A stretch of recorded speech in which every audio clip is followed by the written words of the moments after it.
Good afternoon or good evening, wherever you may be listening to us from. This is Michael Cross with another episode of Unlock the Door Radio, where we're not afraid to challenge the prevailing norms and paradigms of society and follow those great words of admonition from Benjamin Franklin. Those were to question authority at all times. Now, speaking of questioning authority, I'd like tonight to deal with the topic of psychopaths and sociopaths. Now, we've dealt with this before. We've interviewed quite a few people, quite a few experts, but tonight we are privileged to have back with us Emmy Thomas, who is the author of Life Through the Eyes of a Female Sociopath. Hello. Yeah, I'm so happy to be here. I'm sorry, the title, and this is just to clarify if people care, is Confessions of a Sociopath: A Life Spent Hiding in Plain Sight. Okay. So anyone wants to find that, they can click on the link or just go to those words instead. Sorry about that. No problem. You know, the title kept changing. I should have changed it to that title. What was your title? Your title sounded better.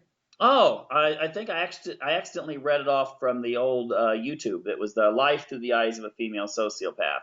So Oh, I yeah. accidentally read that. I like that. No, that has a good ring to it. We Yeah, should title this episode of the radio show that, maybe. yeah, yeah. Well, that's where if you looked it up on YouTube, that's our interview we did last year. Excellent. Hey, now, what I would like to do tonight is instead of talking so much about politics, instead of talking about those kinds of the checklist and so forth of sociopathy, what I'd like to deal with tonight is more relationship oriented.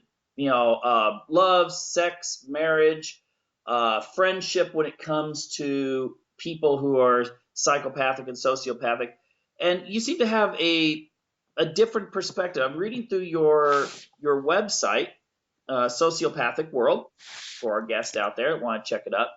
And in the area where you're talking about love, for instance, you say a lot of profound things about how a sociopath or psychopath sees the world, especially a woman. Tell us that you have a diagnosis.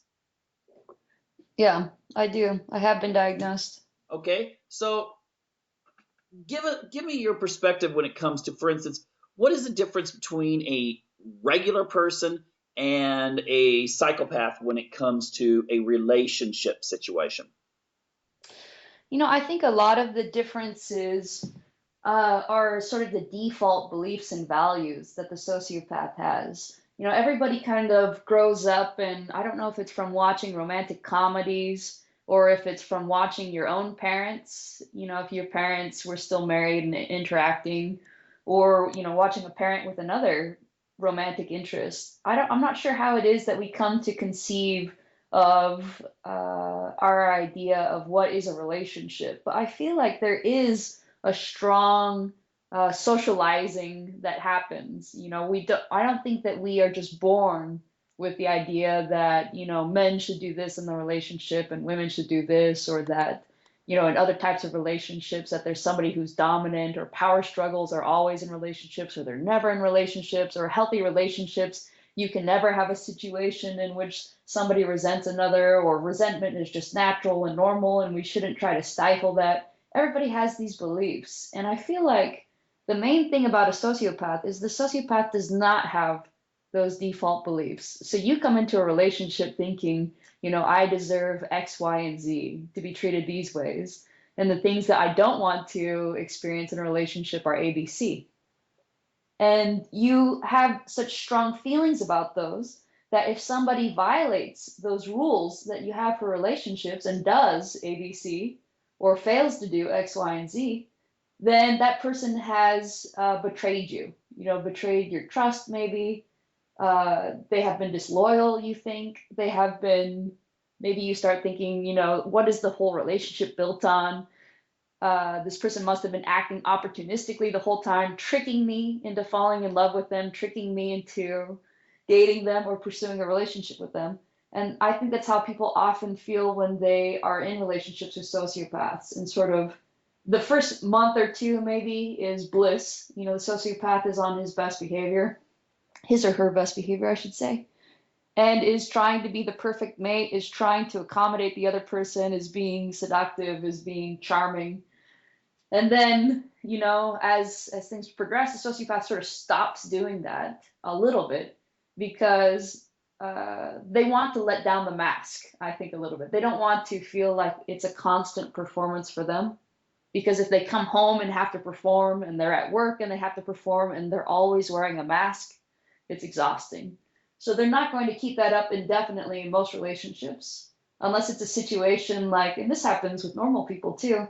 Maybe Barbie type girl is married to old billionaire, you know, and she's going to constantly kind of keep up this uh, projected image that she loves him, you know, when she doesn't. And, you know, will have sex with him 2.5 times a week or whatever that she's kind of imagined. You know, so I guess a lot of people do have marriages in which they perform constantly for each other. Sociopath is probably not very interested in that unless the other person is performing back. You know, is the other person performing or otherwise providing for them monetarily or with opportunities, professional opportunities, or otherwise in a way that makes it worth it for the sociopath to keep up sort of his end of the bargain. And that's how a sociopath typically sees a relationship is that it is this bargain. Okay. Well, I find that I just do fiction, and I have these books where the female hero is a psychopath. The Freedom from Conscience series. There's 3 books out so far, 4th one coming out soon. The thing is that a lot of people will say when they're giving me feedback that they don't understand their own selves because they feel like they fall in love with the character, the female character, and that makes them feel troubled because they see that this person is more childlike in their fixation on somebody and ultimately trying to fulfill certain expectations in their life. Now, is it possible, because in my books the main character does have rather unconventional relationships but very long-term relationships at the same time, is it unusual for someone who's psychopathic to have loyalty and connection to someone for the long term? Yeah, you know, I think that's a great way to describe it, actually, is that the sociopath's relationships and approaches to relationships are a little bit childlike. You know, that's what I mean, sort of like a bargain. You know, you see little children with their parents, and the parent denies them something like, no, you can't go outside and play now, it's too late or something. I hate you, mom, is what they say, because the child does sort of see the relationship as a bargain. The mom behaves a particular way, does particular things for him, and in response, he gives her like love and affection, you know. And I do think there's something a little bit, well, definitely manipulative about it, but there's also something kind of innocent. We don't necessarily think of children as being evil because they have that conception of a relationship that's built on it being a bargain. We just think they don't really have the emotional capacity to have something more than that, something that's built more on an unconditional love. But I think, you know, look at children. Children have very long lasting relationships. They actually do love their parents in a way, they do love their siblings in a way. They have feelings of affection for them, they have feelings of care. And similarly, I think that sociopaths can also have those type of relationships, either friendship or romantic relationships or in their family. Okay, now to get into some of the specifics here, which I'm sure my audience will appreciate. Um, the I've heard a lot of people say that when they get involved with someone who's psychopathic, that it's like a thrill ride, that Mm. all of a sudden their life is expanded greatly. It's like an adrenaline rush in which everything, relationship wise, sexual wise, and so forth, to the psychopath is an adventure because they need constant stimulation. They need novelty. Is that generally the case with, well, psychopaths in general and women in general who are psychopathic? That's a very interesting observation that people have made, and I do think that it's true. And I think it comes from two aspects. You kind of hit a little bit on both. I think it helps to clarify just slightly what the two are. One, a sociopath is very different from any other person that you've dated. And some of those differences people really dislike, right? We've kind of talked a little bit about some of those differences. And some of those differences are very enjoyable. They are thrilling. It's exciting. The sociopath lives in a different world and is free from things, constraints like guilt or shame. They don't have self-esteem problems. You can kind of imagine what a relief it might be like to be with somebody who does not constantly need affirmation about who they are, who is like 100% comfortable in their skin. How might that look in terms of being in a romantic relationship? They're just utterly confident and willing to both take the lead and not take the lead, and really flexible. People say that sex with a sociopath is pretty amazing, is kind of another stereotype about sociopaths, and you can imagine why that would be, this utter feeling of confidence that they have. I think the other aspect is that, yeah, sociopaths engage in kind of thrill-seeking behaviors. They like to have things be exciting. So if you're involved with a sociopath, then you are also kind of engaging in those particular activities, things that you might have been afraid to do by yourself, or things that you wouldn't have necessarily even considered to do by yourself without being prompted by the sociopath. There's an interesting quote. It's the featured comment on my website. Kind of talks a little bit about this. It says, "My angle is that they are less frightening if you take the time to understand them and don't get freaked out by the fact that they cannot reciprocate feelings the way normal people are used to. They reciprocate using their intellect and on their own time. They can bring a new perspective, new energy, even a new lifetime, as you call it, without necessarily changing who you are at your core, if you take the time to tame them and be tamed by them, since they will invariably pick you, not the other way around." Hmm. So essentially, with them, the avenues that they see when it comes to sexuality is of a more of a let's explore all aspects versus okay, this is the way I was raised, and here's the things that are right and wrong and so forth. Right. We were talking earlier about these default beliefs that we grow up with from romantic comedies or something, how sociopaths don't have those default beliefs.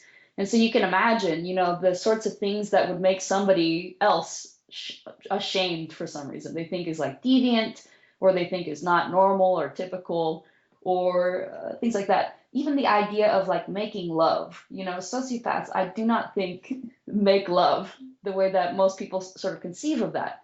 And that that not having that emotional intimacy in a sexual experience is it could be a bad thing. You may get sick of that it's not emotionally intimate enough for you. And if that's something that you kind of crave, then that is definitely something that you would miss.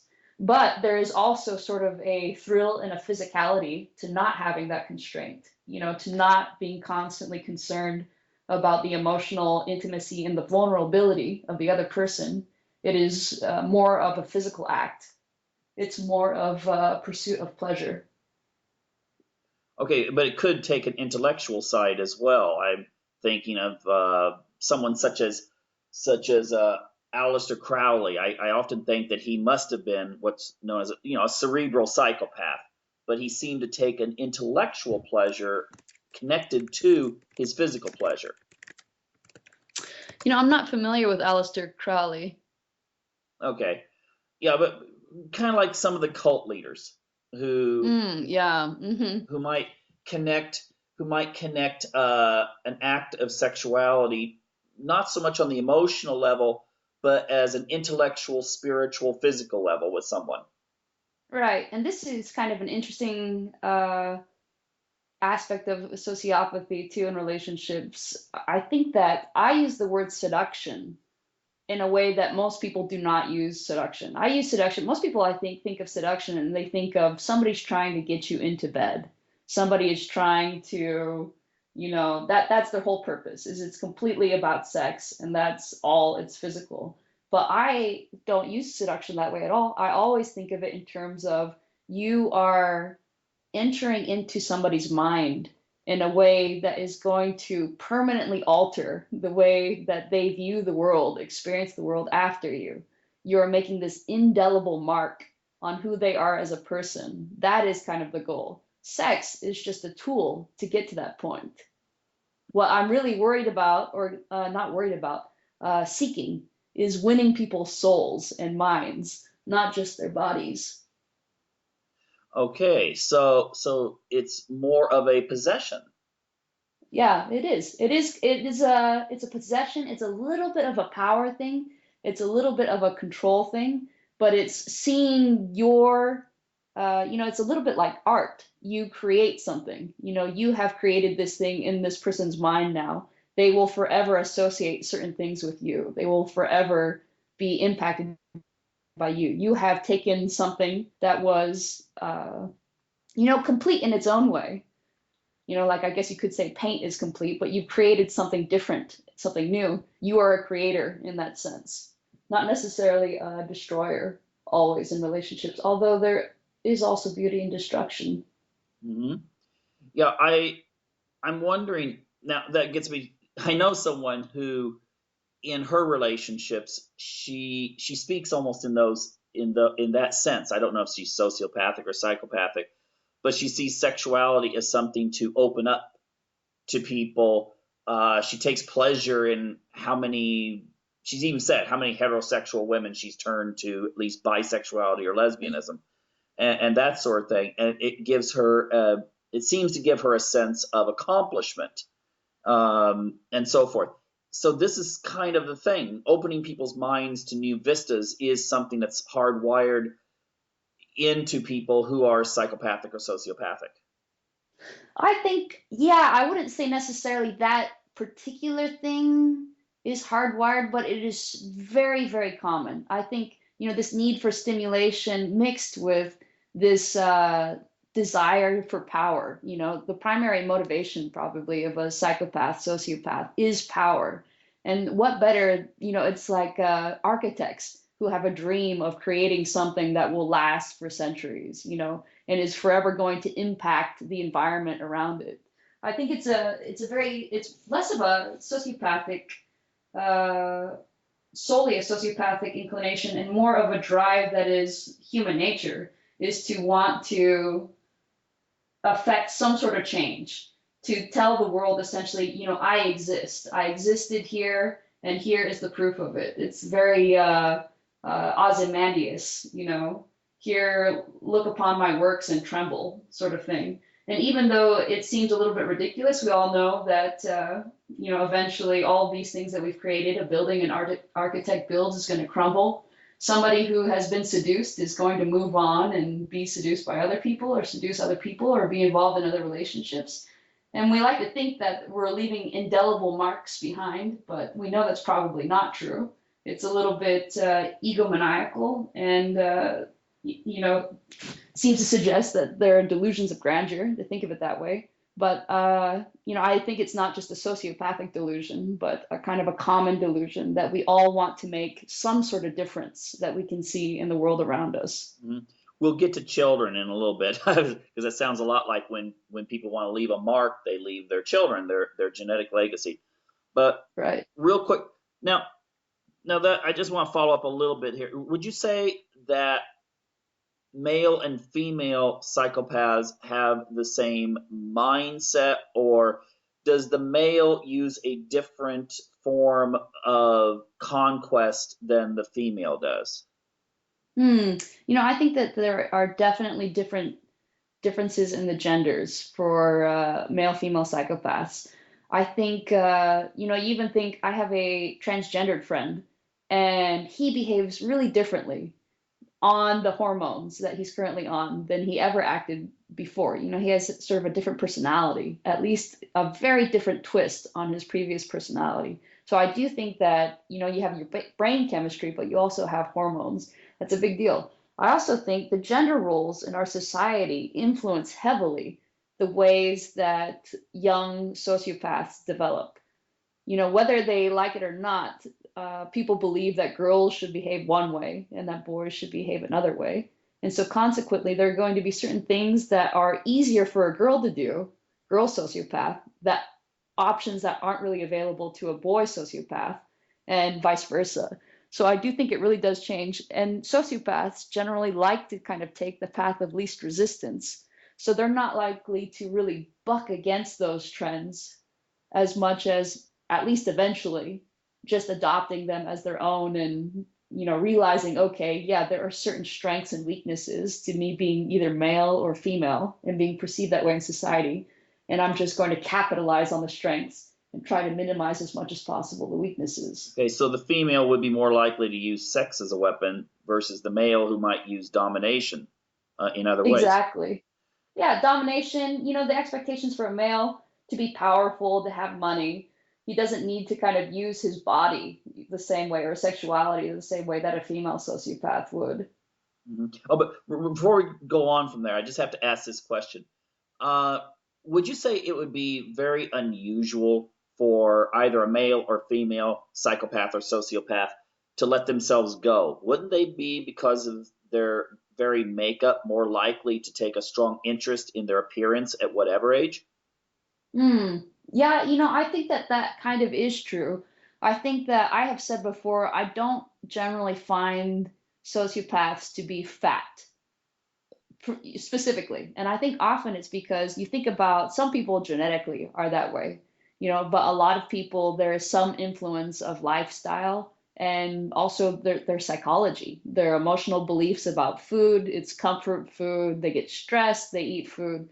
Sociopaths aren't experiencing those same sorts of emotional stresses, and so they don't have to self-medicate in the same sorts of ways.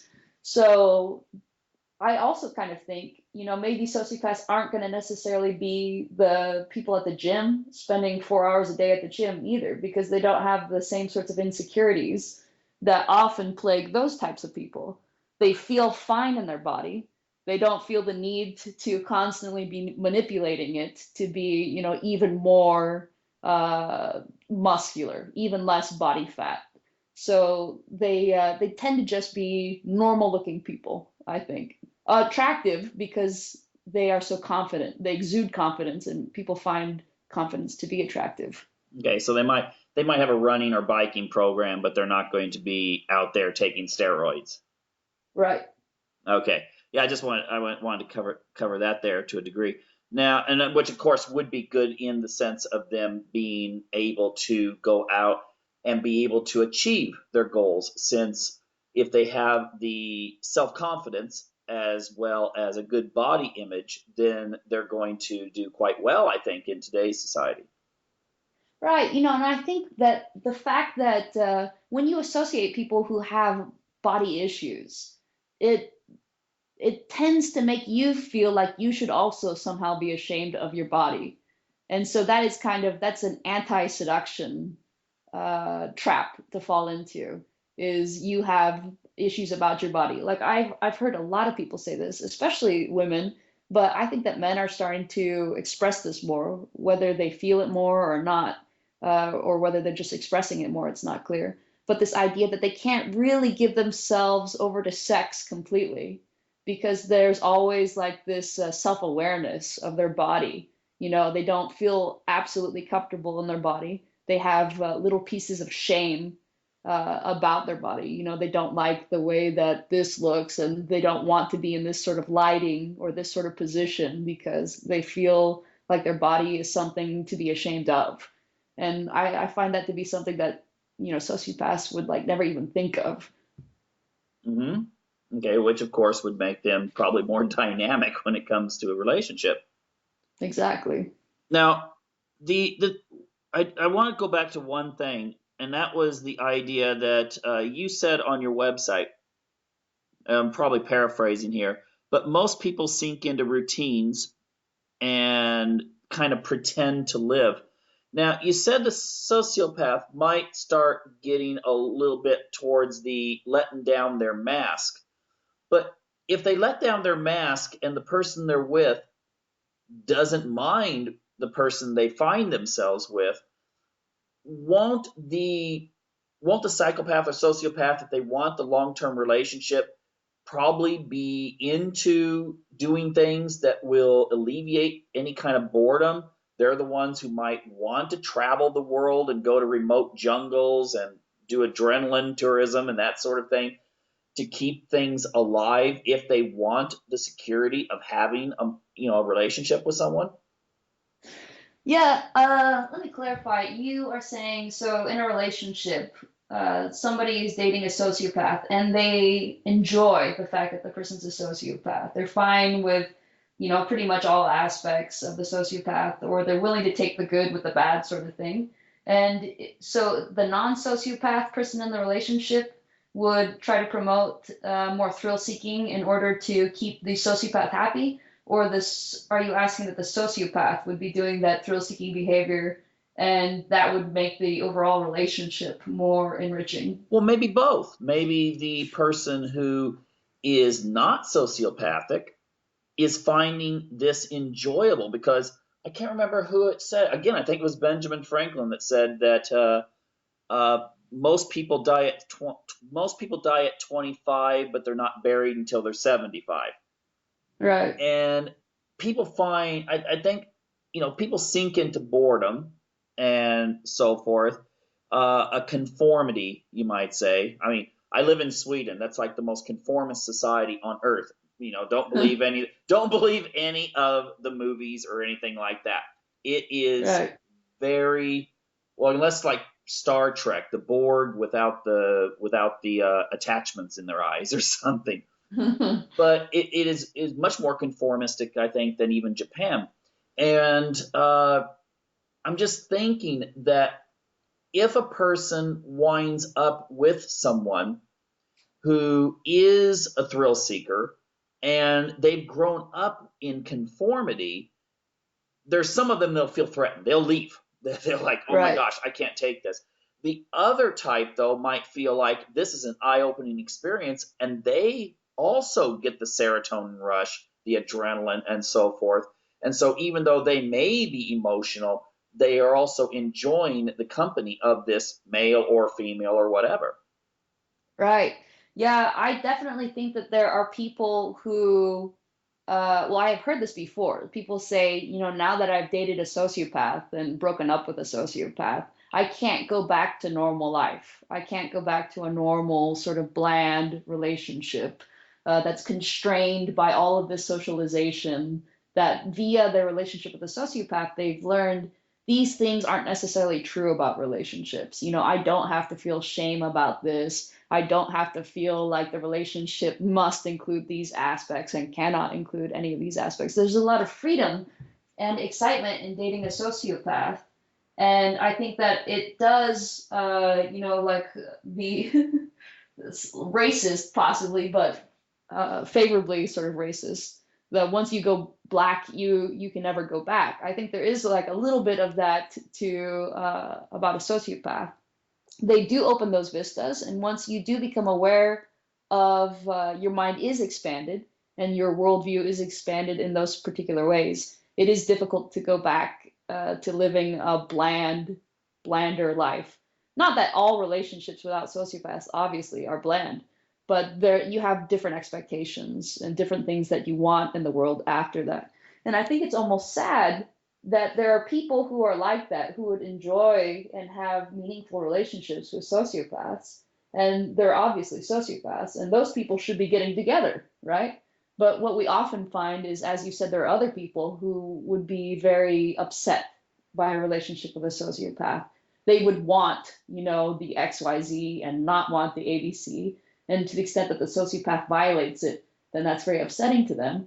And those are the people who are on these forums in which they say they've been the victim of a sociopath. And it's like tragic. There should be some sort of dating website or something. If you want to date a sociopath, then get on the website. And if you're a sociopath and you want to date somebody, then you also get on the website. And only those people would be in relationships. And that would seem to work. But I think that the victims of the sociopaths, they have kind of an interesting attitude. It's not just like, not for me. Like escargot, for instance. Okay, if other people want to eat snails, then let them. but I don't personally want to. Maybe some people feel that way. Instead, they kind of think, it's wrong. Nobody should be eating snails. Like sociopaths are wrong and they're evil, and all relationships should look this particular way. And the fact that a sociopath, sort of by definition, does not engage in relationships in that particular way means that they shouldn't, a sociopath should never be in a relationship. And I think that's kind of an interesting moral assessment that people make. Well, I'm also wondering too if some of these people that you see on forums that are complaining about relationships they had, where they'll say this man or this woman did this, and they caused me to go against all the values I've been raised with, and so forth. And I'm wondering if, in a way, they're projecting or doing transference onto this person because during the relationship they seem to really enjoy it. But then when the Right. relationship ended, all of a sudden they had to figure out what is what. There's got to be a bad guy in here, and so it has to be the person I was with. Yeah. Yeah, that's very interesting. I find I think you mentioned, maybe we mentioned this in the other show, that I'm Mormon, I'm LDS, and I think I find this to be true of a lot of people who have strong beliefs that are religious beliefs. People can have all sorts of strong beliefs about what relationships are, mainly as what we're talking about. But when you have those sort of strong beliefs and you violate those strong beliefs, for instance, by doing something like getting a divorce, when the church really frowns on that sort of behavior, you shouldn't be getting a divorce, then there really has to be a bad guy because they have so much cognitive dissonance. How can I have had this strong belief and then have acted in this way that's so completely different? There must be a bad guy. So I can see that possibly happening with some of the victims. I'm not trying to further victimize them, to the extent I honestly think some of them, really were victims, of emotional or physical or financial abuse. But I do think that there are some also probably who, just as you say, they behaved in a way with that sociopath that they enjoyed at the time, but they later felt shame about. And how do you kind of reconcile those two things? You think, well, the sociopath made me do it. I'm the victim and he is the bad guy. Hmm. Yeah, I've known of situations, especially when it comes to conservative religious people, where I knew one couple that belonged to a really conservative religion, and it was the wife who was always saying that her husband had gotten, this sounds funny, but her husband had gotten her involved had taken her to a nudist colony just for the weekend. Mm. And she really was upset with him during that time period because he didn't want to actually join. She loved it. She wanted to join. She was pestering him to join. A couple of years later, on something totally different, they wound up getting divorced. And Mm. later I heard her saying, "Oh yeah, he forced me to do these kinds of things." And I'm sitting back thinking, "Well, wait a minute. I remember when you were really mad at him because he wouldn't actually fork over the money and buy a membership for you, that sort Right. of thing." So I think there's some truth in that. Yeah, unfortunately. Yeah. But the thing is, ultimately, it seems like again, you're going to find that half the people are going to really enjoy the situation, half the people are going to feel threatened by it, and then you have to see what happens if the relationship maintains. Now, that leads us to a very important question, and that is, can a sociopath or psychopath be someone who will stick with you till the very end? Raise those kids and and be there for you until you're old. Right. I have that website, Sociopath World, and a lot of people will come on and sort of ask these questions, both sociopaths and often people dating sociopaths, or sometimes looky-loos, people that are just curious. But we do get a significant portion that are in marriage relationships. They do have kids. They have been married for like 15, 20 years or more. And so I definitely think it's possible. I think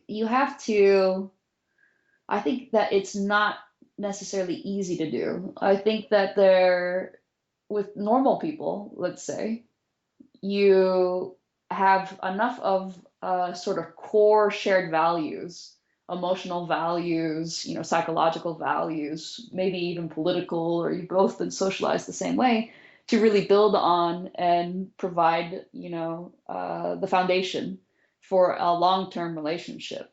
I think that if you have a relationship between a sociopath and somebody who's not a sociopath, you don't necessarily have by default those same sorts of values. It might be a little bit something like people from radically different cultures and religions and backgrounds, socioeconomic backgrounds, marrying. And that's kind of, everybody sort of acknowledges that that's difficult to date outside of so many of your shared experiences. If you were to date somebody outside your race, they're a completely different nationality and upbringing, ethnicity, completely different financial background than you. They maybe speak, not your language as their first language. That is very difficult. But I do think that is what a relationship with a sociopath is like. You have to work extra hard to make sure that you are communicating your expectations, and the person has to be willing to allow, each person does, to allow the other person to be who they are at their core. The sociopath can't be, like you're not allowed to feel emotional, or you're not allowed to want emotional intimacy, or you're not allowed to, make these sorts of demands on me. But on the other hand, the other person has to be willing to accept the fact that even if they have these expectations and demands, it may not actually be possible for the sociopath to be emotionally intimate with the person to the extent that they want it. They're not necessarily going to be volunteering to be like the shoulder to cry on, the sympathetic ear, the way that you might experience in a more normal relationship in which both people feel a high degree of empathy, and so will kind of just naturally be there for each other. You may have to be a little bit more explicit with a sociopath. Sociopath may turn you down, and that has to be able to work. Yeah, but in your situation, for instance, and I'm just going to throw a hypothetical. You don't have to answer it, but if you were to meet some Mormon guy who has the same educational background, same career aspirations, same family background, aspirations and so forth, wouldn't it be possible then to have a long-term relationship, but just as long as this other person knew that there wasn't going to be that crying on the shoulder traditional 1950s model of a woman? Right. Yeah, I definitely think that's possible. I definitely think that's true. I actually think that it's maybe easier for a female sociopath to be in a long-term, well, they both have their strengths. Let me finish with this idea. If you are a female sociopath in a long-term relationship, I feel like in general, at least this is the stereotype, men don't feel like they need as much emotional intimacy in a relationship. So the female sociopath is not going to provide that emotional intimacy, but the male, and this is kind of the sort of traditional heterosexual relationship. Obviously, things would be different in other types of relationships. But the male, in this sense, would not miss it that much because he's not expecting a high degree of emotional intimacy. He's not, every day he needs to come home and have a shoulder to cry on, so to speak. Mm-hmm. So I think maybe in some ways it would be easier if you were a female sociopath to be in a relationship with somebody who's not sociopathic, who is male. But maybe it's flipped now that I think about it. Maybe because your normal female, she's so used to dealing with less emotional male, like this sort of stereotype that husbands are not good listeners, and they're not good shoulders to cry on, and they're fixers. These are the male sorts of personality characteristics are also largely the sociopathic personality characteristics. They're like a little less empathetic, they're not sympathetic, they're a little heartless, they're a little focused on like instrumental aspects of their life. Let's solve a problem rather than let's think and feel on the problem. So maybe a woman is just kind of used to having that because she's never really experienced dating a man who was really kind of highly empathetic anyways. And it's just a matter of degree between a normal male and a male sociopath, perhaps to her. I'm not Okay. sure. Yeah, I'm just wondering how that would work out. I mean, I was just wondering what it would be like if two sociopaths got married, or a sociopath and a borderline, or a sociopath and an Hmm. Asperger. How those would how those would work. I've actually heard that in relationships, uh, psychopaths and borderlines tend to have like a complementary situation. They Yeah, that is what I've heard too. And I can see it because borderlines, they're very emotional, right? Again, kind of these are broad strokes. I don't mean to stereotype, but just to focus on the stereotypes for now, for sake of conversation. They're emotional. They don't really have that much control over their emotions. They they don't they identify with their emotions in the moment. I am sad and stuff, but part of them later realizes that they're driven by their emotions and they don't like to be driven by their emotions. They would prefer not to have such strong emotions that are constantly impacting their behavior. And I think the sociopath is so unmoved by those sorts of displays of emotional excess that the sociopath does not get triggered and does not escalate the fight when the other person is being emotional. So the emotional outbursts don't have as much destructive effect in the relationship, right? The one is able to emote as much as she wants, and it doesn't really kind of destroy anything. It's like yelling, screaming at the tops of your lungs in a soundproof chamber. You're completely free to do whatever you want in that soundproof chamber. And then the sociopath enjoys the stimulation and excitement, sort of, from the borderline's lack of predictability. She's driven to and fro by her emotions, but that kind of makes it exciting because he can never really tell what she's going to do in the next moment. Okay, very good. I was glad you confirmed that because in my book series, the main character has a relationship, well, several relationships. One of them is with this other female character who is borderline, and they complement Yeah, each other extremely well, and and so forth. So it seems like maybe those not so much opposites attract, but maybe the borderline finds a certain security in the fact that this person doesn't run away immediately. right. Yeah, but also the borderline seems that they share certain characteristics with the psychopath in the sense that at least a female borderline is someone who tends not to have a fixed sense of, well, sexual identity. Therefore, they also like novelty and breaking the norms. Right. Yeah, they don't have a fixed sense of kind of identity at all about a lot of things. Um, I find there to be a similar sort of symbiotic relationship between people who are very, very empathetic with sociopaths, because similarly, they're used to constantly feeling the emotions of other people around them. That to be around a sociopath, it's actually a relief that the sociopathic person is so low, emotionally speaking, because it's like they don't have to, constantly be affected by the sociopath's emotions like they are a normal person. And the highly empathetic person is able to empathize actually with even the sociopath's unique worldview. And so the highly empathetic person is able to understand the sociopath in a way that the sociopath, there aren't many people that do understand and sort of accept sociopaths on that level. So I think that's also a very complementary relationship. Okay, yeah, okay. So those kinds of the thing is, I've always seen that these so-called personality disorders have a positive and a negative. It just depends on Right. how they're mixed in. Yeah, yeah, I think so, definitely. You take a look at the highly empathetic. Everybody thinks empathy is so great, but it is kind of terrible to be so highly empathetic.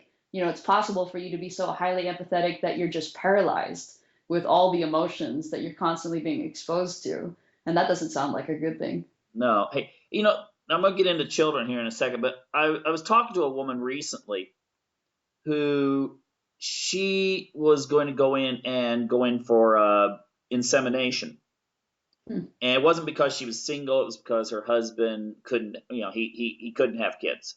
There must have been right. some cancer or something. And the funny thing is, she knew that I was interested in these topics, so she actually said, "I wonder if there's any way you could like request a donor who was psychopathic." And I asked her why, and she said, "Well, they seem to have these kind of traits that are designed for today's society. I mean, to get ahead." Right. And What do you think? Do you think actually having these traits today for a child, of course, it's going to be problems for the child, but has it been easier for you to compete in today's society with a sociopathic personality background? I definitely think so. And I think that every time I'm a lawyer, I think that every time I engage in some like typical, very high conflict situation, somebody's screaming at me, I'm, in court trying to argue this very difficult to make argument in front of people who are, very judgmental and are going to be critical of what I'm about to say. And I just think, other aspects too, like we live in a highly superficial society. We have a situation where teenagers and even younger children are being bullied and harassed online and, basically driven to suicide because they're made to feel these feelings of shame and low self-worth. And these are situations that would never happen to a sociopathic child. A sociopath would never be bullied. He would never be sad about these particular things, never kind of be driven to feelings of low self-worth or even suicide. And so I do think, yeah, they're very resilient that way. It's a little bit like they're like a weed, in a garden full of delicate tulips or something. And they're very hardy and they're very uh, they welcome change. They have a very easy time sort of adapting to new situations. So I think that there are a lot of competitive advantages to being a sociopath. I think what would be the ideal situation is, maybe in 30 years, what's happened with gay rights and our acceptance of that, particular different strain of humanity, our acceptance and ability to allow people to be authentically themselves in that way. Maybe that will happen for sociopaths as well. Then it really would be an incredible advantage, I think, to be a sociopath if you could both have those sort of strategic advantages of the sociopathic personality without the problems of being kind of this persecuted or child growing up as a sociopath without a lot of guidance or without a lot of understanding from the people around you. And that can go wrong if you have the wrong parents and you're a sociopath child. That can go very wrong. If you have the right parents, then it can go very right. So I think that that's kind of the danger now, but maybe in 30 years that will improve for sociopathic children. Don't you think though that, well, I got to take issue with one thing, and that is Right, go I ahead. think at least I've read that at least with boys that often psychopathic children, young boys, because at first they realize there's something different about them, that they don't fit in so well when they're young and actually can be bullied, but they're the ones who usually will turn the tables and learn how to gain strength. Even though they might have been pushed around when they were younger, they'll be the ones who will learn to either use their verbal skills or develop their physical skills later so that it doesn't happen. Right. Yeah, I should have clarified more. They're not necessarily victims of bullying to the extent that it like affects them in these sort of negative ways. It's possible that they are exposed to bullies, that they are the target of bullying, but they're not the classic victims the way that we generally think of in these bullying No, situations. they'll get revenge. Right, exactly.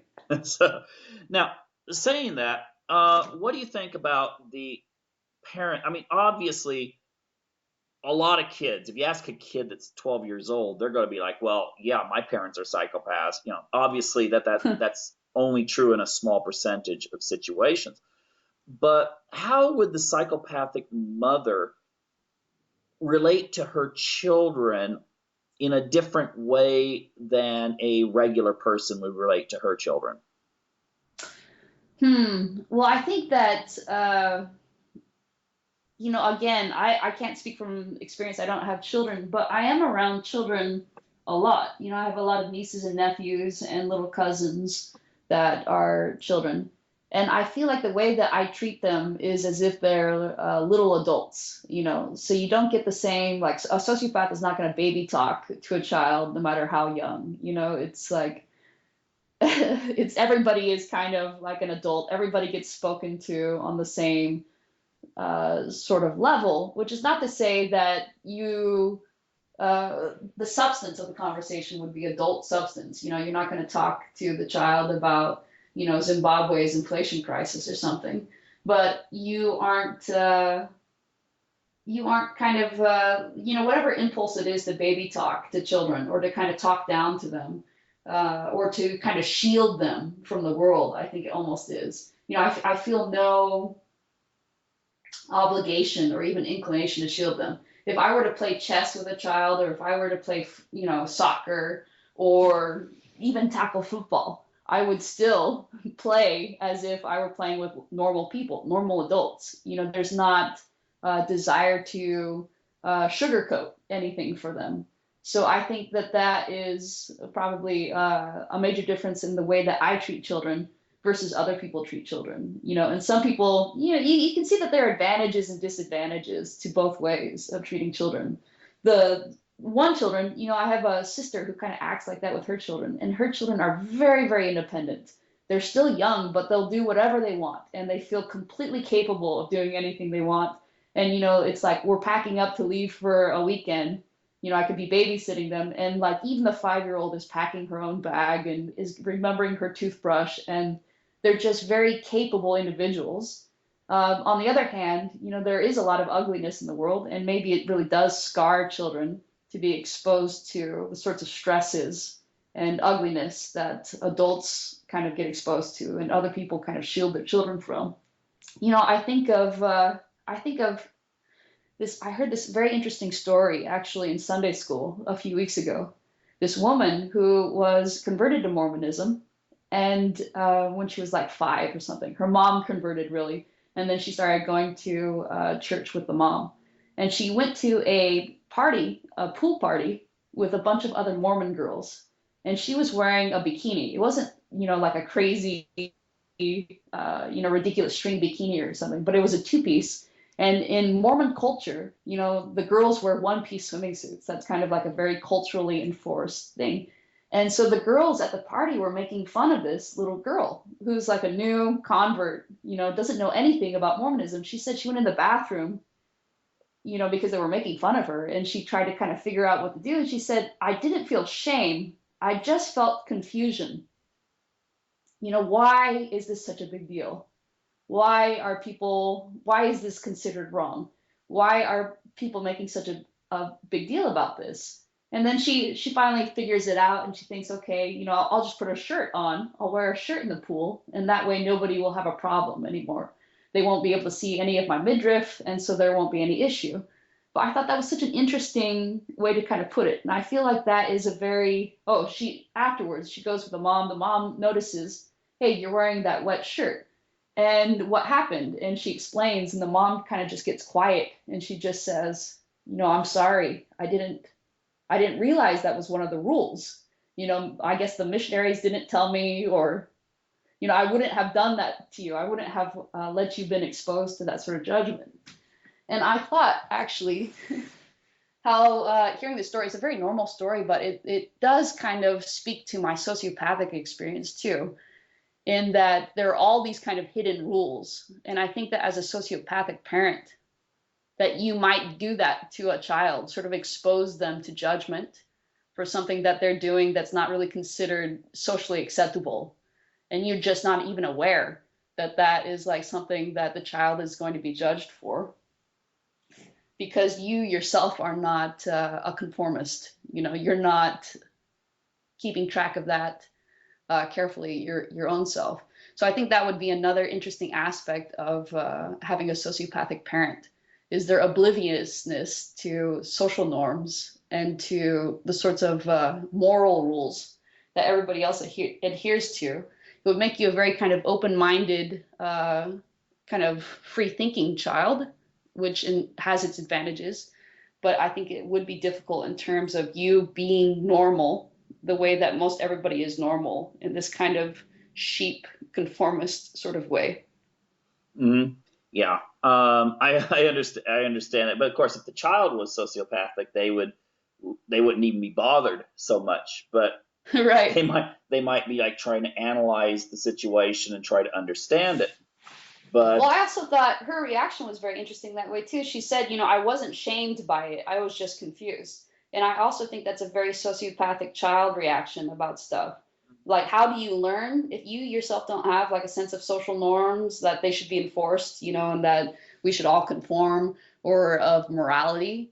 How do you learn those sorts of things? You are in those situations. Everybody's making fun of you for this particular thing, and you're not shamed by it. You're just confused. You just don't understand, like, why is this such a big deal? But then you just adapt to it. And that's how a sociopath learns to wear his or her mask. A sociopath child is they're just exposed to, thousands, tens of thousands of those little situations. They just learn all of these little rules that everybody else seems to just intuit.